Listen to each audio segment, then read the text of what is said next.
साल 2025 में एक और ज़ॉम्बी थ्रिलर फिल्म आई है। पूरे शहर में अचानक ज़ॉम्बी वायरस फैल जाता है। जिंदा बचे इंसान बहुत ही कम रह जाते हैं। सबसे डरावनी बात यह है कि इस आपदा के बाद पैदा होने वाला हर बच्चा भी इस वायरस के साथ जन्म लेता है। क्या इंसानियत अब खत्म होने वाली है? चलिए कहानी शुरू करते हैं। मार्क बचपन से ही अपने पिता के साथ एक सुनसान जंगल में रहता था। उसका कोई दोस्त नहीं था और उसे बाहरी दुनिया के बारे में कुछ भी पता नहीं था। उसके पिता कम बोलते थे। वह हमेशा उसे सिर्फ दो बातें सिखाते थे। जंगल के बाहर हर जगह ज़ॉम्बी फैले हुए हैं और बचे हुए इंसान ज़ॉम्बी से भी ज्यादा खतरनाक हैं। दिन में पिता शिकार पर जाते थे और मार्क की सुरक्षा के लिए एक पिस्तौल छोड़ जाते थे। मार्क का पूरा बचपन गाने सुनने और किताबें पढ़ने में बीता। उसकी कहानी की किताब बहुत पुरानी और फटी हुई थी, लेकिन उसे वह बार बार पढ़ना पसंद था। किताब में एक जादुई परी थी जिसकी बाह पर बचपन से एम का निशान बना था। मार्क मानता था कि यह एम जादू का प्रतीक है और उसके अपने नाम का भी। एक दिन मार्क जंगल में घूम रहा था। उसे एक लोहे का पुराना घर जैसा वाहन दिखा। उसे डर था कि अंदर कोई हो सकता है, इसलिए वह पास नहीं गया। लेकिन उसकी उम्र जिज्ञासा से भरी थी। कहानियों से भरे उसके मन को लगता था कि सभी इंसान उसके पिता की तरह डरावने नहीं हो सकते। अगली सुबह वह पानी भरने के बहाने फिर उस वाहन के पास गया। हिम्मत करके वह धीरे से अंदर घुस गया। अंदर रोजमर्रा की चीजें करीने से रखी थीं। वहां बच्चों के खिलौने भी थे। इसका मतलब साफ था कि कोई यहाँ रहता है। अचानक अंधेरे में एक परछाई दिखी। मार्क डर गया, लेकिन पास आने पर उसने देखा कि वह भी एक छोटा लड़का है। लड़के के चेहरे पर मासूमियत और दोस्ती थी। मार्क ने धीरे धीरे डर छोड़ दिया और अपने हेडफोन निकालकर उसे संगीत सुनाया। शुरू में वह लड़का भी घबराया, लेकिन मधुर संगीत सुनकर मुस्कुराने लगा। दोनों हमउम्र बच्चे जल्दी ही दोस्त बन गए। उस लड़के का नाम मिकी था। वह थोड़ा भोला सा लगता था, पर दिल का बहुत सच्चा था। जाते समय उसने अपना सबसे प्यारा खिलौना मार्क को दे दिया। घर लौटते वक्त मार्क को लगा जैसे कोई उसे देख रहा हो। वह जंगल में छिपने ही वाला था कि एक महिला ने बंदूक तानकर उसे रोक लिया। लेकिन जब उसने मार्क के हाथ में खिलौना देखा तो उसका व्यवहार नरम हो गया। उसने प्यार से कहा कि जल्दी घर चला जाए और उसे कुछ जंगली फल भी दिए। मार्क समझ गया कि वह मिक्की की माँ है। माँ और बेटे को गले मिलते देख उसके दिल में हल्की सी ईर्ष्या और अपनापन दोनों जाग उठे। घर पहुंचकर उसने खिलौना छिपा दिया, लेकिन पानी लाना वह भूल गया। इस बात पर उसके पिता ने उसे डांटा। मार्क को इसका बुरा नहीं लगा। वह आगे बढ़कर अपने पिता को गले लगाने लगा, पर पिता ने उसे सख्ती से अलग कर दिया। आने वाले दिनों में मार्क की मुलाकात मिकी की माँ से कई बार हुई।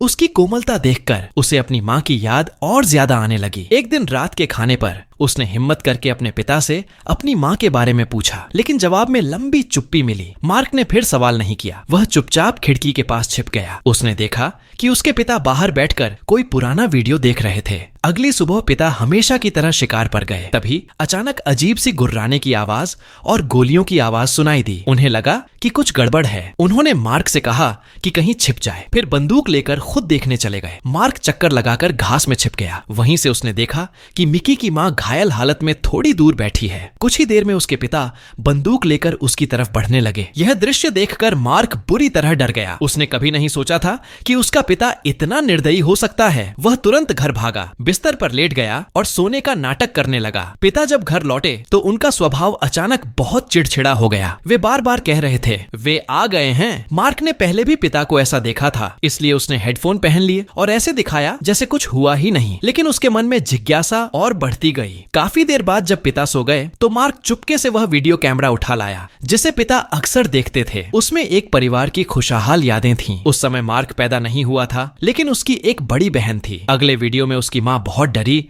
और घबराई हुई दिख रही थी। उसने कैमरे की ओर देखकर कहा, मैं तुमसे प्यार करती हूँ। तभी पीछे से पिता की जोरदार आवाज सुनाई दी और वीडियो अचानक बंद हो गया। मार्क को शक हुआ कि शायद पिता ने ही माँ को मार दिया। उसके अंदर बगावत की आग भड़क उठी। पिता के गहरी नींद में होने पर उसने उन्हें बांध दिया, अपना बैग उठाया और जल्दी से घर से भाग निकला। वह सीधे अपने दोस्त मिकी के पास पहुंचा और उसे साथ लेकर जंगल छोड़ना चाहता था, लेकिन मिकी बोला कि वह अपनी माँ के लौटने का इंतजार करेगा। मार्क को अपराध बोध हुआ, इसलिए उसने सच्चाई बता दी। उसने पूछा, क्या तुम मुझसे प्यार करते हो? भोला मिकी नाराज नहीं हुआ। उसने मार्क को जोर से गले लगा लिया। यह पहली बार था जब मार्क ने किसी के गले लगने का सच्चा एहसास महसूस किया। दोनों बच्चे आगे बढ़ते रहे। अचानक मार्क रुक गया। पिता के साथ रहते रहते उसने खतरे को पहचानना सीख लिया था। वह मिकी को लेकर झाड़ियों में छिप गया और अचानक आए ज़ॉम्बी से बच गया। दोनों लड़के तेजी से भागे। रास्ते में उन्हें एक खराब पड़ी कार दिखी और वे तुरंत उसके अंदर घुस गए। कुछ ही देर में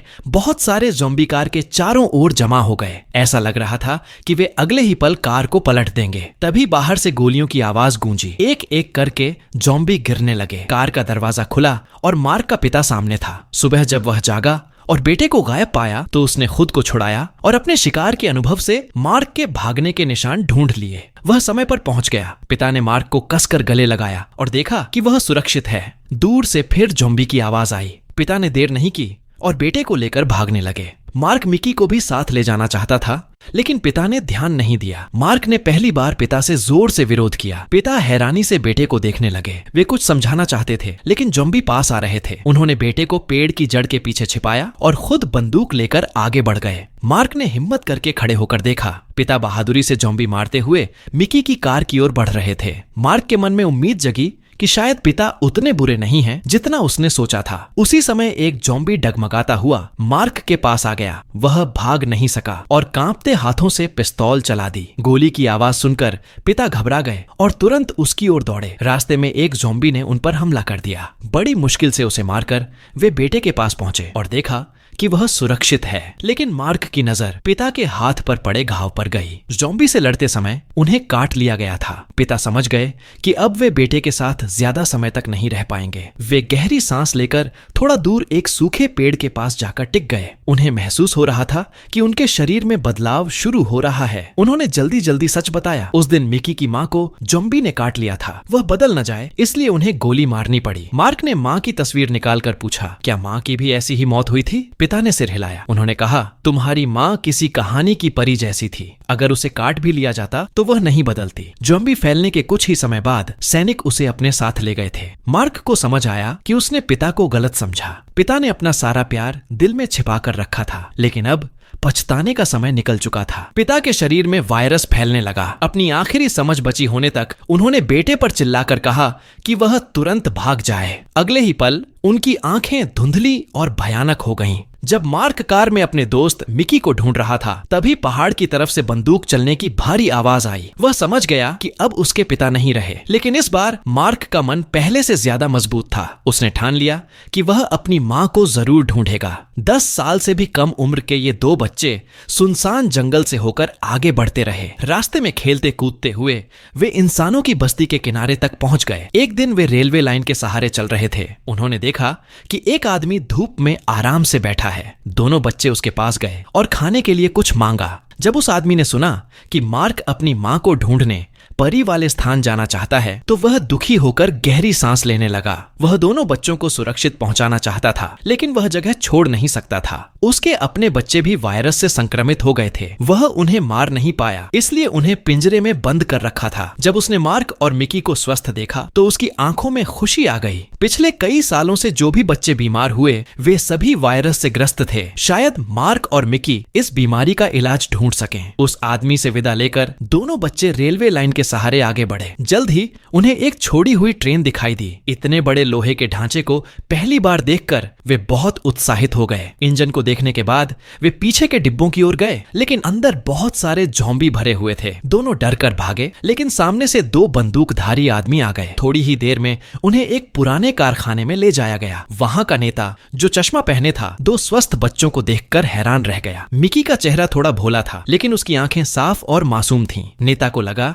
कि यह बच्चा किसी देवदूत जैसा है। उसने तय किया कि मिकी को वह अपने समूह की आस्था का प्रतीक बनाएगा, लेकिन मार्क के लिए उसने आदेश दिया कि उसे मार दिया जाए, क्योंकि आस्था के लिए एक बच्चा ही काफी है। इसी बीच एक आदमी ने मार्क की माँ की तस्वीर देखी और उसका मन पसीज गया। उधर नेता रेडियो पर लोगों को बुला रहा था, क्योंकि उसे एक स्वस्थ बच्चा मिल गया था। उस दयालु आदमी ने मौका पाकर मार्क को चुपके से भगा दिया। उसके मन में था कि जितने ज्यादा बच्चे जिंदा रहेंगे, दुनिया में उतनी ही उम्मीद बढ़ेगी। मार्क अपने दोस्त को छोड़कर अकेला नहीं भागा। जब सब लोग सो गए तो वह चुपके से मिकी के कमरे में गया और अंधेरे में उसे लेकर वहां से निकल गया। अगली सुबह जब नेता को पता चला कि उसका आस्था का प्रतीक गायब है तो उसने गुस्से में अपने उसी आदमी को गोली मार दी। उधर मार्क एक इमारत में सामान ढूंढ रहा था। उसने बहुत दिनों बाद साफ कपड़े पहने। वह दरवाजे पर खड़े मिकी से मिलने ही वाला था कि तभी चश्मा वाला नेता अपने लोगों के साथ वहां पहुंच गया। उन्होंने मिकी को घेर लिया और मार्क को पकड़ने की तैयारी करने लगे। उसी समय अचानक एक ड्रोन आसमान में दिखाई दिया और गोलियों की आवाज गूंज उठी।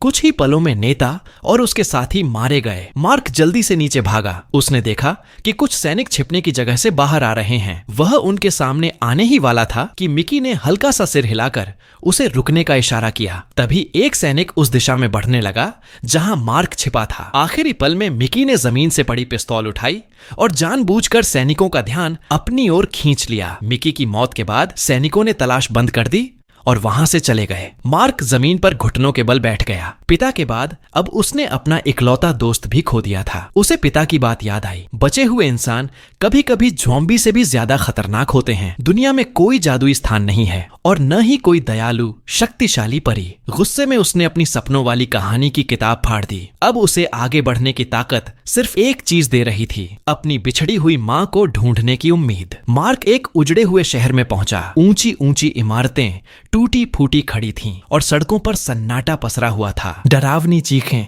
चारों तरफ गूंज रही थीं, लेकिन मार्क अब अपने डर पर काबू पा चुका था। वह बार बार ज़ॉम्बी के झुंड से बचते हुए आगे बढ़ता रहा। आखिरकार वह उस जगह पहुंचा जहां उसकी मां ने फोटो खिंचवाई थी। लड़का बिना हिचकिचाए इमारत के अंदर चला गया और एक एक कमरे में तलाश करने लगा। आखिर उसे कांच की खिड़की के सामने एक औरत की परछाई दिखाई दी। धूप में खड़ी वह औरत उसकी फोटो वाली माँ जैसी लग रही थी। मार्क धीरे धीरे उसके पास गया। उसने उसके हाथ को छुआ और उसे गले लगाने लगा, लेकिन उस औरत ने पीछे मुड़कर नहीं देखा। उसने मार्क का हाथ पकड़कर जोर से काट लिया। तभी मार्क को समझ आया कि वह औरत पहले ही ज़ॉम्बी बन चुकी है। वह डरकर पीछे हट गया और कांच का दरवाजा बंद करके उसे बाहर रोक दिया। अगले ही पल लड़का जोर जोर से रोने लगा। वह कितना चाहता था कि वह उसकी अपनी माँ हो। अब उसकी आखिरी उम्मीद भी टूट चुकी थी। मार्क समझ नहीं पा रहा था कि आगे वह कैसे झेलेगा। तभी एक इमारत से प्रसारण की आवाज आई। आवाज की दिशा में जाने पर उसने देखा कि एक आभासी छवि भाषण दे रही है। वह कह रहा था कि बहुत सारे शरणार्थियों के आने से यह शिविर नष्ट हो गया। तेज आवाज के कारण बहुत से ज़ॉम्बी उस तरफ आने लगे, लेकिन मार्क को अब किसी बात की परवाह नहीं थी, क्योंकि उसके पास अब रहने की कोई जगह नहीं बची थी। उसने हेडफोन पहन लिया और मन ही मन प्रार्थना करने लगा। उसे पता भी नहीं चला कि बहुत सी गोलियां चल रही थीं और पास आते ज़ॉम्बी गिरते जा रहे थे। जब मार्क ने पीछे मुड़कर देखा तो उसके शरीर पर निशाने की लाल बिंदियां पड़ी हुई थीं। दरअसल सरकारी सैनिक वहां ज़ॉम्बी को खत्म कर रहे थे। नेता ने देखा कि मार्क को काटा गया है तो उसने तुरंत बंदूक उठाने की तैयारी की, लेकिन मार्क ने कोई विरोध नहीं किया, क्योंकि उसने देखा कि सामने एक महिला सैनिक खड़ी है। इस समय वह सिर्फ एक गर्मजोशी भरा गले लगना चाहता था। तभी महिला सैनिक की नजर मार्क के हाथ पर बने एम निशान पर पड़ी। उसने तुरंत अपना मास्क उतार दिया और उसकी आंखें आंसुओं से भर गईं। वह जोर से बोली, इस बच्चे के पास निशान है, और तुरंत मार्क को लेकर कमरे से बाहर चली गई। फिल्म में इस निशान के बारे में साफ नहीं बताया गया, लेकिन अंदाजा लगाया जा सकता है कि इसका संबंध मार्क की बीमारी से बचने वाली खास शक्ति से है। संभव है कि उसकी मां सेना में काम कर रही हो। पूरी फिल्म में ज़ॉम्बी को साफ रूप में ज्यादा नहीं दिखाया गया है। ज्यादा ध्यान एक छोटे लड़के की भावनाओं और उसके मन की हालत पर दिया गया है, जिससे फिल्म का माहौल काफी भारी और दुख भरा लगता है। जिन लोगों का दिल बहुत भावुक है उन्हें यह फिल्म देखने की सलाह नहीं दी जाती। आज के लिए इतना ही, अगली बार फिर मिलेंगे।